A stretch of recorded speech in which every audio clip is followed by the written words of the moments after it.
उत्तराखंड गांव पहाड़ों में एक किसान परिवार की मार्मिक कहानी आप लोगों के साथ शेयर कर रहा हूं। मुझे उम्मीद है, आशा है कि आप इस कहानी को सुनकर के खुद से रिलेट कर पाएंगे और जो भी आपको कहानी से रिलेटेड समझ बने, आपकी राय हो, ओपिनियन हो, उसे आप कमेंट बॉक्स में भी ज़रूर साझा करेंगे। पहाड़ों में रमेश रावत नाम का एक किसान अपने परिवार के साथ जीवन यापन कर रहा था।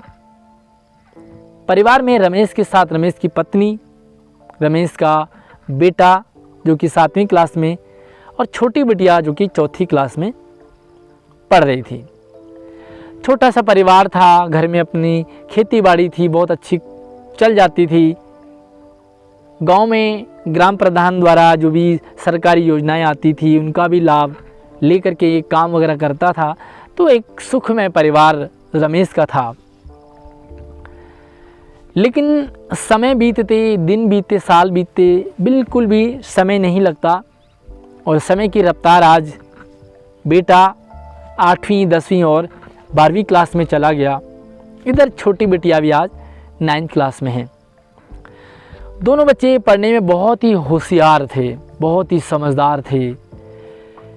लिहाजा रमेश को चिंता सताने लगी कि अब आगे बेटे की पढ़ाई का क्या होगा, क्योंकि अब रमेश की अवस्था भी धीरे धीरे ढल रही थी। आसपास सुना, लोगों से जानकारी ली कि शहर में पढ़ाना बेहतर है क्योंकि बेटा समझदार है, अच्छा है पढ़ने में। अपने जिगर के कलेजे को, टुकड़े को ना चाहते हुए भी रमेश ने शहर पढ़ने के लिए भेज दिया। बेटे को सारा सामान, सारी व्यवस्था करके कमरा भी ले लिया। लेकिन अब जो खर्चा है ना, वो 2 जगह डिवाइड हो गया। इधर शहर में बेटे की पढ़ाई, खाना पीना, कमरा, इधर गांव में अपना जो परिवार था उसका जीवन यापन। पढ़ने में अच्छे थे इसलिए कसर भी नहीं छोड़ी और समय बीतता गया। आज बिटिया भी 12वीं क्लास में है। उधर बेटा भी छोटी मोटी नौकरी की तलाश कर रहा है।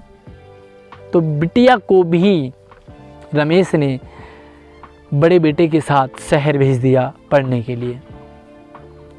अब एक परिवार 2 जगह बट चुका है। इधर बेटा और बेटी शहर में, रमेश और रमेश अपनी पत्नी के साथ गांव में जीवन यापन कर रहे हैं। जवानी तक शरीर काम करता है, लेकिन धीरे धीरे समय ढल रहा है। अब रमेश उतना काम नहीं कर पाता है, लेकिन गांव पहाड़ों को छोड़ नहीं पाता है। इधर बेटा और बिटिया को भी पहाड़ों से बहुत प्रेम था, बहुत लगाव था। लिहाजा साल 6 महीने में गांव पहाड़ों के चक्कर लगते रहते थे। बेटा जो कि नौकरी की तलाश करने लगा, काफ़ी अच्छा, समझदार, पढ़ा लिखा था, तो नौकरी उसे मिल गई और अब थोड़ी सी स्थिति बेहतर होने लगी। पिताजी को कहा कि पिताजी अब मैं नौकरी करने लगा हुआ हूँ, अब आप काम मत किया करें। पिताजी जो कि बिना खेती करे, बिना काम किए रह नहीं पाते हैं। दोनों पति पत्नी गांव में काम करते हैं। इधर बेटा नौकरी कर रहा है, बिटिया पढ़ रही है। अच्छी नौकरी, अच्छी सैलरी, प्रोग्रेस होने लगी तो बेटे ने एक फ्लैट ले लिया। फ्लैट में रहने लगे। आज बेटे ने फिर से कहा, पिताजी अब आप हमारे साथ आ जाइए, शहर में आ जाइए, हम भी यहाँ अकेले होते हैं, हमारा भी मन नहीं लगता है, बार बार गांव आना भी बड़ा मुश्किल होता है। क्योंकि आज गांव में भी खेतों में सूअर, बंदर और कई जंगली जानवरों का डर होता है। जो भी कमाई होती है सब जंगली जानवर खा जाते हैं।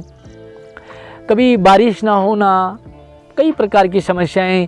लिहाजा पहाड़ों से प्रेम करने वाला एक परिवार पूरी तरह से शहर शिफ्ट हो जाता है और रमेश की पत्नी भी बेटे और बिटिया के साथ शहर में रहने लगते हैं। इस तरह से बेटे की शादी की तैयारी होने लगी और आज बेटा भी शहर में शादी करके पूरी तरह से वहीं शिफ्ट हो जाता है। उधर गांव में एक रोहन का परिवार भी रहता था। यही स्थिति रोहन के परिवार की भी थी।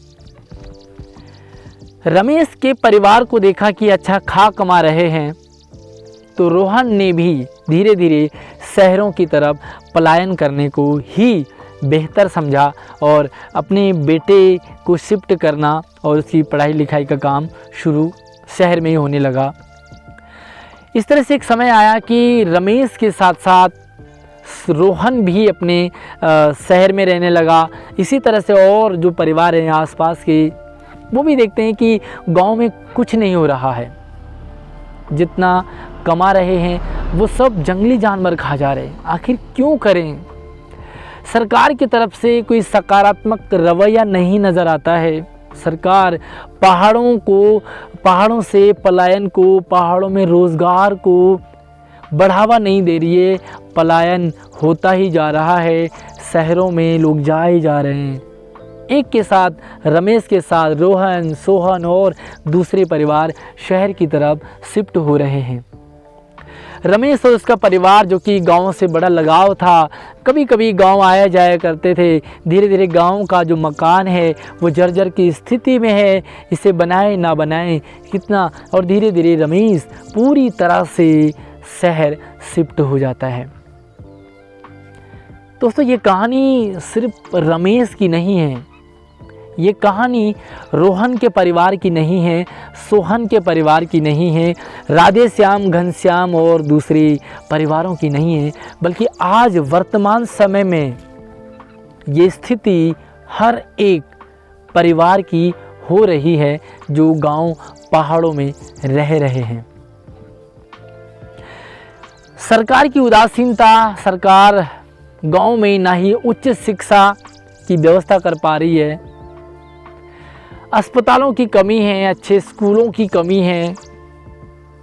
जो स्कूल हैं वहाँ पर अच्छी पढ़ाई नहीं हो पा रही है जो लोग शहरों में कर पा रहे हैं। इधर लोग फटाफट से सरकारी स्कूलों को छोड़ करके प्राइवेट स्कूल में शिफ्ट कर रहे हैं। धीरे धीरे शहरों में पलायन, गांव से पलायन बढ़ता ही जा रहा है। सबसे बड़ी समस्या ये है कि अगर रमेश के बड़े बेटे, जिसके अंदर की बहुत टैलेंट था, बहुत नॉलेज थी, गांव पहाड़ों से प्रेम भी था, क्या रमेश के परिवार को शहर जाने से रोका नहीं जा सकता था? इसी तरह से रमेश अगर रुकता तो क्या रोहन और सोहन शहर जाते? सबसे बड़ी समस्या यही है कि जब हम पहाड़ों में 12वीं पास कर जाते हैं तो हमारे पास सबसे बड़ा सवाल, प्रश्न चिन्ह आ जाता है कि अब क्या किया जाए। और एक बार अगर शहर कदम बढ़ा लिया तो फिर वापस आना कितना मुश्किल होता है। दोस्तों, आप अपने दिल से पूछिए। ये कहानी कहीं ना कहीं आपसे रिलेट करती है, कहानी मुझसे रिलेट करती है। और धीरे धीरे हम देख पा रहे हैं कि गाँवों से घर के घर और गाँव के गाँव खाली होते जा रहे हैं। इसका नतीजा क्या निकल रहा है पता है? स्वर्ग जैसे हमारे पहाड़, देवभूमि, बाहरी लोग पहाड़ों में आना चाहते हैं, यहाँ गुजारना चाहते हैं, यहाँ घूमना चाहते हैं, और हम लोग यहीं के होते हुए भी यहाँ नहीं रह पाए। अगर रमेश के लड़के को रोज़गार मिल जाता तो क्या शहर शिफ्ट होता? दोस्तों, शहरों में हमें चाहे कितनी सैलरी क्यों ना मिल जाए, 50,000, 60,000, 1 लाख, 2 लाख, लेकिन सच मानो ना, आप मुझे कमेंट सेक्शन में ज़रूर बताना कि क्या आप शहर के 50,000, 60,000 को ठोकर ना मारोगे अगर आपको गांव में 20-30 हज़ार भी मिल जाए? आप 1 लाख को भी ठोकर मारोगे, क्योंकि जो गाँव की जो दिनचर्या है, जो गाँव का एक इन्वायरमेंट है, जो गाँव में ताज़ी हवा, ताज़ा पानी मिलता है, जो सुकून मिलता है, सबसे कमाल की बात वो शहरों में हमें बिल्कुल नहीं मिल सकती। चाहे फ्लैट ले लो, चाहे घर ले लो, चाहे बंगला ले लो, कोठी ले लो, लेकिन सच में सुकून हमारे गाँव पहाड़ों में है। दोस्तों ये कहानी मैंने खुद बनाई है। चलते चलते मेरे मन में आया, मैं ऐसे ही टहल रहा था, सोचा कि क्या स्वर्ग जैसी ज़िंदगी हम छोड़ करके शहरों की तरफ शिफ्ट हो रहे हैं। हमारी सरकार से निवेदन है, इस वीडियो को सरकार तक पहुंचाइए, हर एक युवा तक पहुंचाइए, जो पढ़ा लिखा युवा है, जो समझदार युवा है, जो कुछ करना चाहता है वो कर नहीं पाता है, क्योंकि सरकार से कुछ भी सकारात्मक हमें नहीं मिलता। दोस्तों क्या लगता है आपको इस कहानी को सुन करके, पढ़ करके, क्या रमेश की कहानी आपकी कहानी नहीं है? अपने जो भी ओपिनियन है, विचार है, वो कमेंट सेक्शन में ज़रूर शेयर कीजिए। बाकी इस वीडियो को ज़्यादा से ज़्यादा फैलाइए, सरकार तक पहुंचाइए। सरकार से आपकी क्या डिमांड है वो भी आप कमेंट सेक्शन में ज़रूर रखिए। इसी तरह से आपको और भी इसी तरह से कहानी आपको शेयर करते रहेंगे, तो चैनल को भी सब्सक्राइब ज़रूर कर लेना, ताकि इन फ्यूचर आप हमसे पहाड़ी यादों से, पहाड़ी बातों से जुड़े रहेंगे। धन्यवाद।